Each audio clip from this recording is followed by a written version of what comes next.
Junto con Caín, el personaje que vamos a ver hoy es, con toda seguridad, el más conocido de los peores de la Biblia.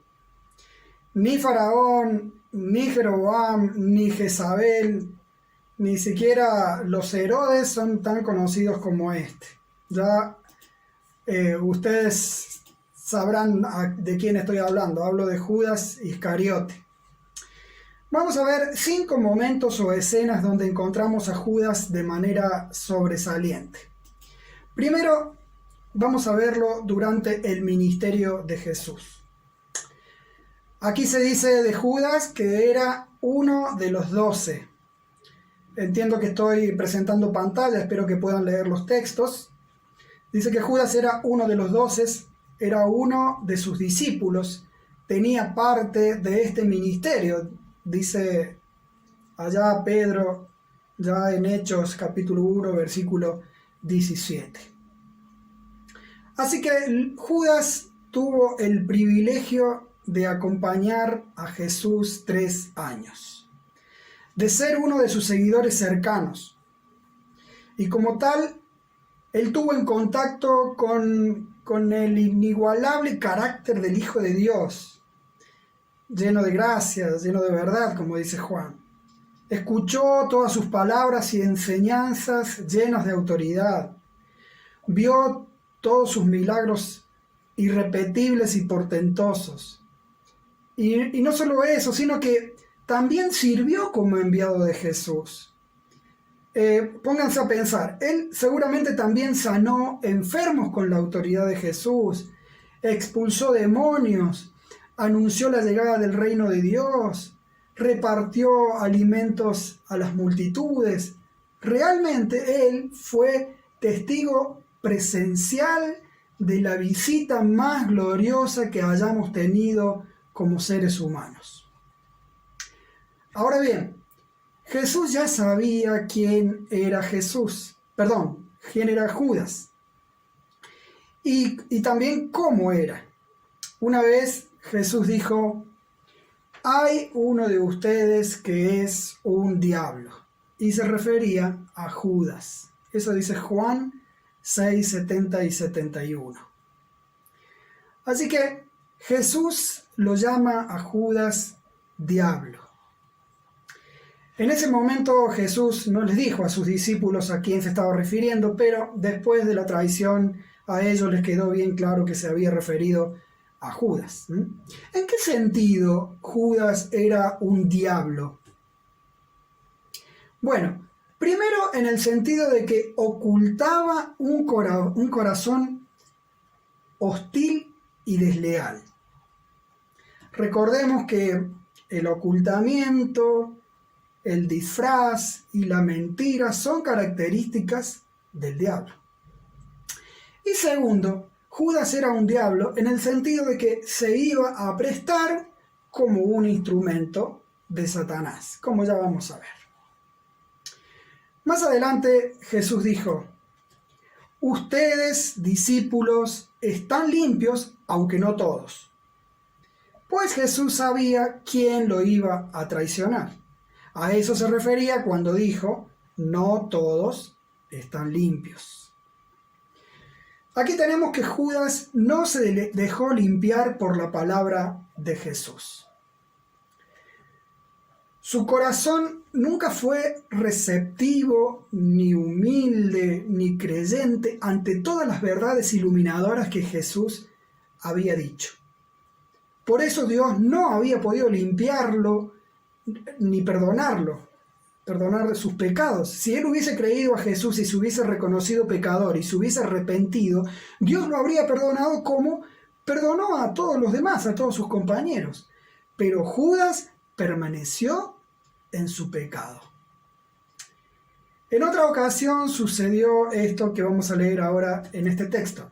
Dice: Judas Iscariote objetó: ¿por qué no se vendió este perfume que vale muchísimo dinero para dárselo a los pobres? Dijo esto, aclara Juan, dijo esto no porque se interesara por los pobres, sino porque era un ladrón. y como tenía a su cargo la bolsa del dinero, acostumbraba robarse de lo que echaban en ella. Así que Judas también era ladrón. Parece que Jesús y sus discípulos tenían una bolsa de dinero en común para cubrir los gastos del grupo, ¿no es cierto?, del movimiento, de la vida. ¿Y quién era el tesorero? Judas. ¿Y qué hacía Judas con el dinero? Robaba. Sus compañeros parece que ya se habían dado cuenta o lo sospechaban. Por eso aquí Juan aclara, no es que Judas quería vender el perfume para ayudar a los pobres, quería venderlo para tener mucho dinero en la bolsa y robar con más facilidad. Lo cierto es que esto revela o amplía más la deshonestidad o el ocultamiento de que hablábamos recién de su corazón. Tenía él una fuerte inclinación por el dinero, la avaricia y el robo. Vamos a hacer aquí una pausa para reflexionar. Una de las cosas que nos recuerda todo este primer punto es que entre los discípulos de Jesús, entre los creyentes de las iglesias, es muy normal que mezclados haya incrédulos y malos. Cristo dijo que entre el trigo habría, ¿qué cosa? Cizaña sembrada por el maligno. Y también dijo que vendrían lobos disfrazados de ovejas. Pablo también dijo en su discurso que en la iglesia había falsos apóstoles. Y Juan en su primera carta dijo que algunos que están entre nosotros no son de nosotros. Así que la verdad es esta: entre los hijos de Dios siempre habrá colado algún hijo del diablo. Tenemos que mantenernos alerta para no ser arrastrados por los malos ejemplos y las malas enseñanzas que de ellos pueden provenir. Están disfrazados, podemos confundirnos. Y, ojo, también debemos evaluarnos a nosotros para no ser uno de ellos y continuar así. Si vivimos ocultando un carácter malo, si no nos exponemos a la limpieza de la palabra de Jesús, si mantenemos vicios o malas conductas, ojo, cuidado, ¿no seremos acaso cizaña en estos casos? ¿Falsos obreros? ¿Lobos disfrazados? Si se dan esas condiciones que acabo de mencionar, ojo, tal vez podemos ser uno de estos. Segundo, veamos a Judas en el acuerdo con los líderes judíos. Dice el texto que tenemos en la pantalla: entonces entró Satanás en Judas. Este fue a los jefes de los sacerdotes y a los capitanes del templo para tratar con ellos cómo les entregaría a Jesús. Otro texto dice: Judas Iscariote fue a ver a los jefes de los sacerdotes. ¿Cuánto me dan y yo les entrego a Jesús?, les propuso. Decidieron pagarle 30 monedas de plata. Y desde entonces Judas buscaba una oportunidad para entregarlo. Judas sabía que los líderes judíos querían arrestar a Jesús, pero no podían arrestarlo delante del pueblo. El pueblo admiraba mucho a Jesús y seguramente se iba a oponer a ese arresto. Así que los líderes no sabían en qué momento arrestarlo. Entonces sucede lo siguiente.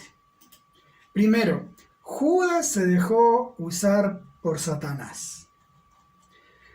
Recién decíamos que Judas era un diablo en el sentido de que se prestó como instrumento del diablo. Y es así, aquí lo vemos claramente.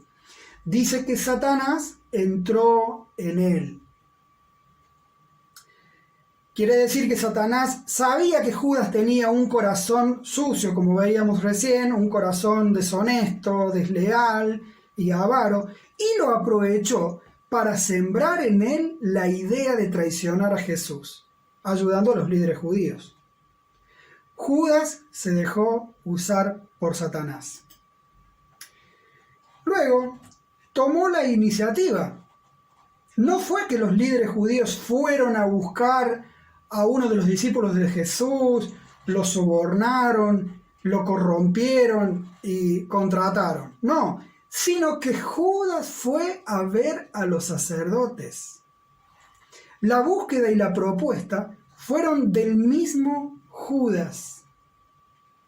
Con razón se dice que los líderes se alegraron. Jamás se hubiesen imaginado que un amigo íntimo de Jesús vendría a ofrecerse entregarlo. Otra cosa, Jesús lo traicionó por dinero y por muy poco dinero. Dijo, ¿cuánto me dan? Y yo les entrego a Jesús. Parece ser la avaricia lo que lo movió a la traición, pero no la avaricia por mucha plata, sino por la plata misma. Porque fíjense que cierra el trato por muy poco dinero. 30 piezas de plata es lo que se pagaba en ciertos casos por un esclavo que moría.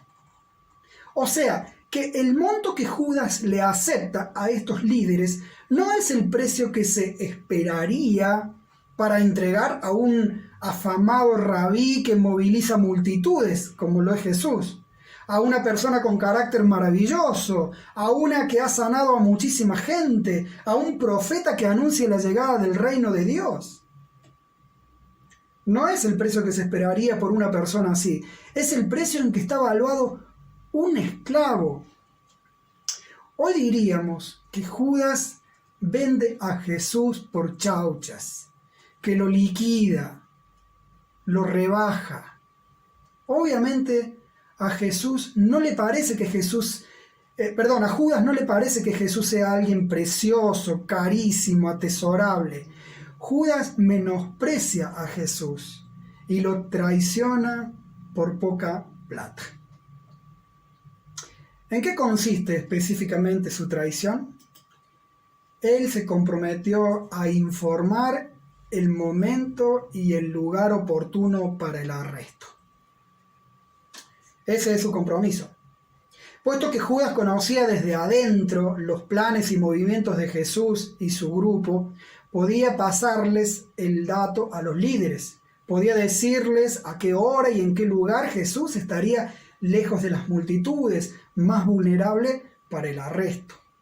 A eso se compromete él, y desde entonces empieza a estar alerta, a estar atento y a parar las orejas en cuanto a los planes, para ver cuál era la mejor ocasión y así salir deprisa, apurado, para informar a los líderes.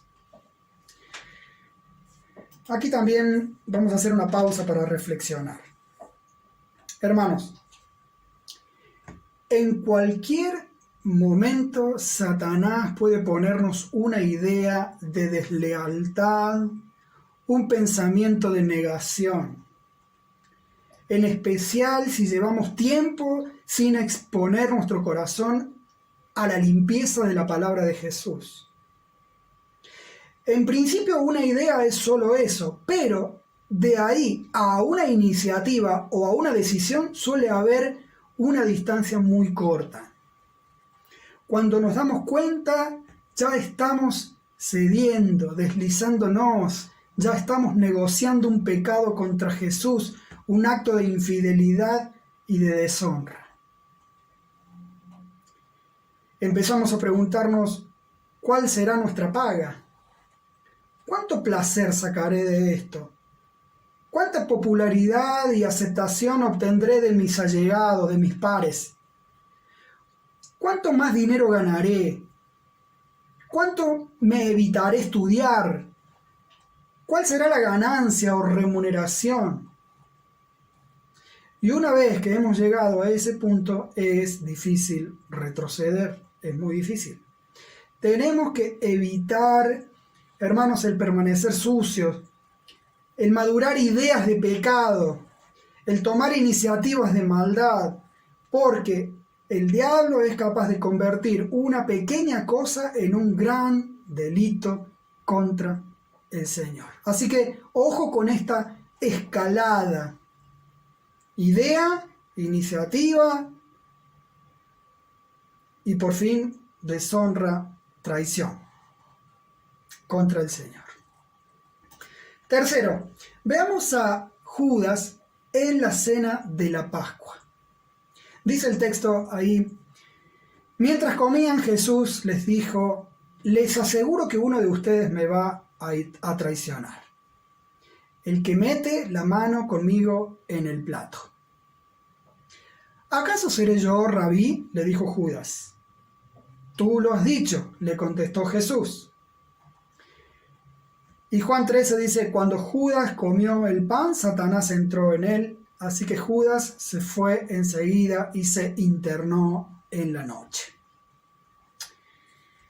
Aquí vemos la gran desvergüenza de Judas de compartir la cena. Una cena. Hoy en día compartir una comida con alguien es un símbolo bastante fuerte de buena relación y de amistad.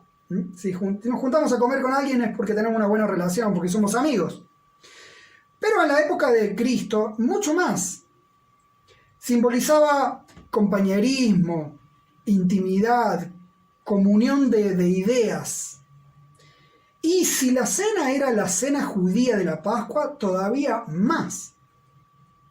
Y si se compartía de algún modo el remojar del pan en la salsa que había en esa cena, muchísimo más. Estamos hablando de personas muy cercanas y unidas. Así que aquí podemos ver el gran descaro de Judas.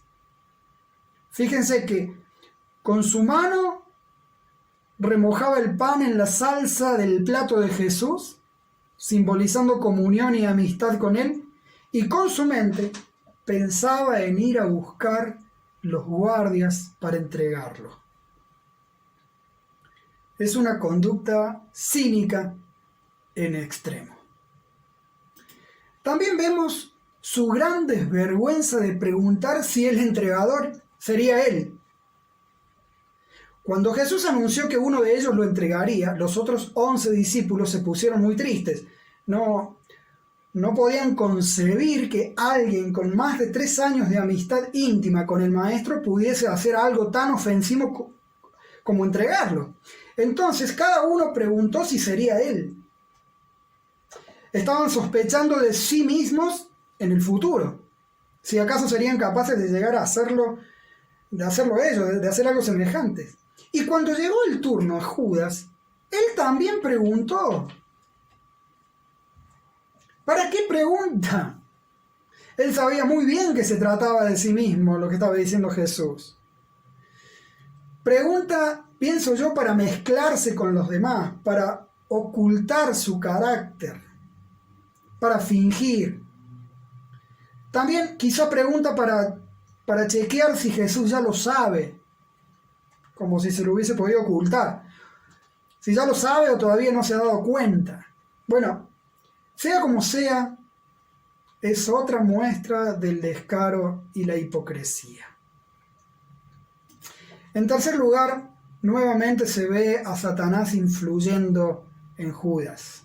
Ya había influido en él, poniéndole la idea de traicionar a Jesús y llevándolo a negociar con los líderes judíos. Ahora vuelve a influir en él, haciéndole ver que ese era el momento apropiado para la traición y la entrega. Ya conocía el plan de Jesús y los suyos, ya sabían dónde iban a estar en las próximas horas después de la cena.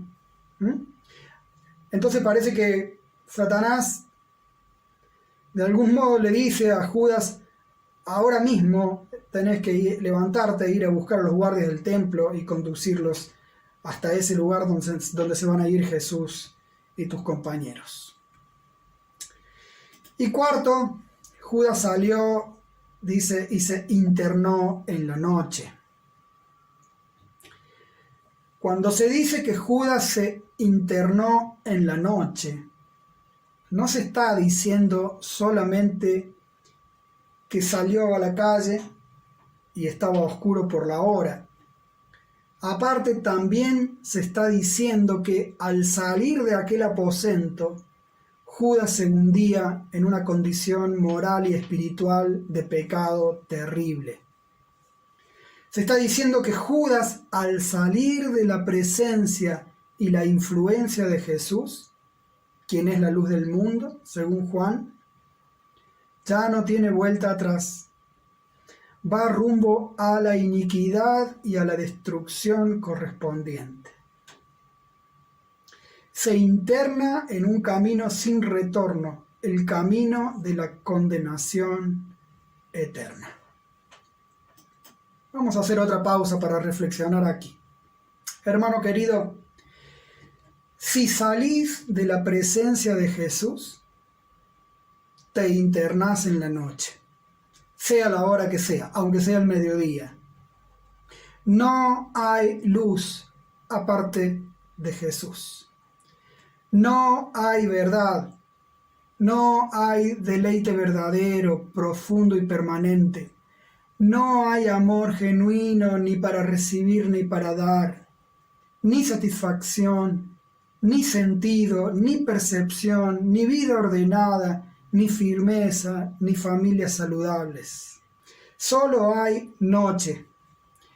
Hay mentira, hay displacer, frustración, insatisfacción, inquietud, desorientación, malas intenciones, malas relaciones, maldad, yerros, fracasos. Si nos salimos de la presencia de Jesús y la comunión con Él, nos hundimos en la destrucción propia. Hermanos, no nos salgamos nunca de Jesús porque, como se dice, se viene la noche, se viene la noche. Ahora vamos a ver a Judas en la entrega, lo que propiamente se llama la entrega. Dice el texto: llegó Judas, lo acompañaba una gran turba armada con espadas y palos, enviada por los jefes de los sacerdotes y los ancianos del pueblo. El traidor les había dado contraseña: al que le dé un beso, ese es, arréstenlo. Enseguida Judas se acercó a Jesús y lo saludó. «Salve, maestro», le dijo, y lo besó. Jesús y los 11 discípulos se habían movido desde el aposento alto hasta las afueras de la ciudad, hasta el monte llamado de los Olivos. Judas sabía que harían eso, por eso supo hasta dónde conducir a los guardias del templo, los encargados de arrestar a Jesús, guardias que habían sido enviados por los líderes judíos. Estos no eran soldados romanos, eran judíos que funcionaban como, vamos a decir, como la policía del templo. Aquí vemos dos cosas. Primero, el beso de la traición. Se dice que Judas les había dado a los guardias una contraseña para indicar quién era el que debían arrestar. ¿Por qué era necesaria esa contraseña? Bueno, porque quizá esos guardias no identificaban bien a Jesús y también porque estaba oscuro. Acordémonos que era la madrugada. ¿Y cuál era la contraseña? Era un beso. En aquella época, un beso tenía un significado bastante parecido al de hoy. Era una señal de afecto especial entre miembros de la familia, entre amigos cercanos. Y fíjense, también era la expresión de honra y afecto de un discípulo para con su maestro. Así que, con un gesto que normalmente significaba te estimo y te honro, Judas en este caso expresó: este es, agárrenlo. Fue algo así como acariciar antes de golpear, o como dar la mano antes de apuñalar. Algo absolutamente hipócrita y ofensivo, contrario a todo valor de lealtad y honra. Por eso Jesús le pregunta en ese momento: ¿con un beso entregas al Hijo del Hombre? Judas, por supuesto, ya era despreciable antes de besar a Jesús, pero este beso termina de hacerlo el más despreciable de los traidores. Y de hecho se conoce en el mundo y en la historia como el beso de la traición. Segundo, vemos el saludo de la traición junto con ese beso. Junto con ese beso. Dice que Judas le dijo a Jesús: salve, maestro. Ese era un saludo común y corriente, pero así como todo saludo de hoy en día expresaba un buen deseo. Era un deseo de bienestar, de salud. Es como que hoy en día alguien nos dijese algo así como: espero que estés bien o que te vaya bien. Por lo cual, estas palabras dichas en el mismo acto de la entrega duplica o agrava la hipocresía de Judas. Vamos a hacer otra pausa aquí para reflexionar. Los buenos gestos de Judas disfrazaban lo malo que había en su corazón. El compartir la comida, el beso y el saludo disfrazaban o vamos a decir contradecían el menosprecio y la traición. Pregunta: ¿qué gestos, conductas o palabras buenas ocultan lo malo que realmente hay en nuestro corazón? La sonrisa, la cara bonita, el humor, el saludo educado, una buena manera de vestir, la puntualidad de los compromisos, la asistencia a las reuniones, las oraciones diarias y correctas, el ministerio piadoso, la ofrenda generosa. ¿Acaso esos gestos o comportamientos o palabras son máscaras para nuestro verdadero rostro? ¿Ocultamos con alguna de esas cosas nuestra adicción, nuestros malos tratos, nuestra deshonestidad, nuestras relaciones sexuales fuera del matrimonio, estafas, evasiones, envidia, frialdad, mala condición espiritual? Ojo, no estoy diciendo que si en el corazón tenemos algo malo debemos permitirnos gestos, conductas y palabras malas. Por supuesto que no estoy diciendo eso. Estoy diciendo que con toda honestidad y de inmediato debemos ocuparnos de lo malo que tenemos en el corazón. ¿Para qué? Para erradicarlo, para reemplazarlo por lo bueno que honra a Jesús. Eso estoy diciendo.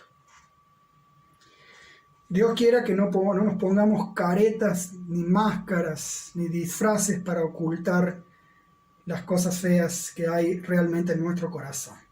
Que seamos abiertos, claros, transparentes delante del Señor y estemos ocupándonos de eso. Por último, veamos a Judas en su final terrible. Jesús había dicho: ¡ay de aquel que traiciona al Hijo del Hombre! Más le valdría a ese hombre no haber nacido. Quería decir que el final de ese traicionero iba a ser terrible y realmente lo fue. Dice este texto: cuando Judas, el que lo había traicionado, vio que habían condenado a Jesús, sintió remordimiento y devolvió las 30 monedas de plata a los jefes de los sacerdotes y a los ancianos. He pecado, les dijo, porque he entregado sangre inocente.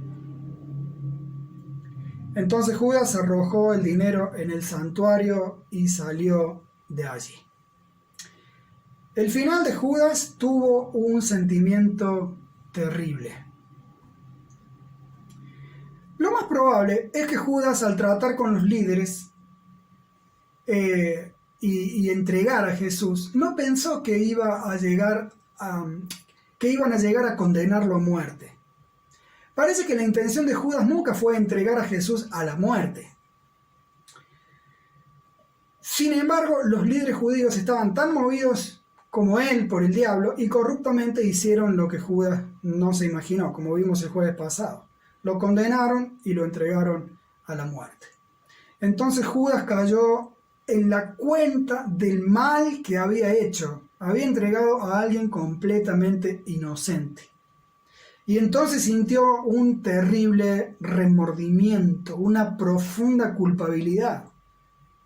Quiere volver el tiempo atrás, quiere deshacer los hechos, quiere aliviar el asfixiante sentido de transgresión y de vergüenza, pero ya no puede.